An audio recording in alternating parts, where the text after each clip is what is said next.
So this is weird. I haven't filmed a video in a really long time. I'm very inconsistent and I'm sorry, but new year, new me, I'm back. Woo! Hi.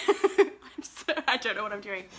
I'm Madeline and this is my channel and I'm gonna try and make videos again in 2018. So let's start it off. So I'm starting with my 2018 goals and I'm doing that by like Top 5 Wednesday, which is run by Sam from Thoughts on Tomes, and the topic this week is our 2018 resolutions bookish goals. My first goal is to really focus on reading the books on my shelves. I have about, I think, 250, 300 books on my shelves, and about half of those I haven't read, which is like ridiculous. I need to save my money, stop buying new books, and read what I actually have. My second goal goes hand in hand with that one, and I want to only have 5 new books at a time that I haven't read. So like if I buy 5 books, I can't buy any more, but then if I read one, I can buy another one. So I've only ever got 5 at a time which I haven't read, which are new. Does that make sense? It does to me. I'm trying to limit myself and I can do it. And maybe that'll inspire me to actually read what I buy, because half of these books I'm like, oh my God, I'm so excited. And then I don't read them.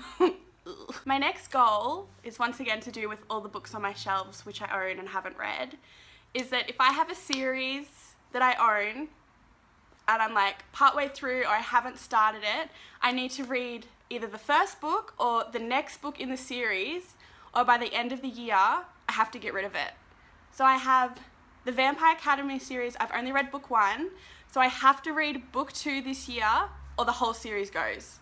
Because what's it doing on my shelf if I'm not reading it? Same with, I have Lord of the Rings, I need to read that whole series. Mara Dye trilogy, I've only read book 1, but I own the other 2. Kind of getting through the series. I'm gonna do it. I can. My next goal for the year is my Goodreads goal. The past few years, I think I've set it to like 80. Last year it was 75, but like in my head I was going for 100. But I was like, let's make the goal achievable. And both the past 2 years I've read 90 books, which is, you know, it's a great number. This year, however, I'm setting my goal to only 52 books. So part of the reason I'm doing that is I'm so competitive with myself and I put so much pressure on myself to like read. And then I don't think I'm enjoying the books as much as I could be. And I'm also, it changes the way that I choose my next book. Like I'm not choosing a bigger book, even if it's one I really want to read, because I'm like, oh, I could read this short book and get it done really quickly. So I'm going 52 books. I'm just going to enjoy my reading, which leads into my last goal, is I want to read big books this year. I want to read my big books. I have so many big books on my shelf that I haven't touched, and I think I'm going to do a video of the big books that I want to read this year. I can already see one, A Little Life. It's like over 600 pages. I think the Wise Man Fears, the second Name of the Wind book, can't think of what the trilogy is called. That's like 1,000 pages. I want to read them, and I don't want to feel pressured that I don't have the time to read them. I've got a whole bloody year. I can smash them. So those are my goals. Read what's on my shelf, finish some series, 52 books, only buy 5 books that I haven't read at a time, and read big ones. Can I do it? 2018 is going to be my year. I'm feeling confident I can.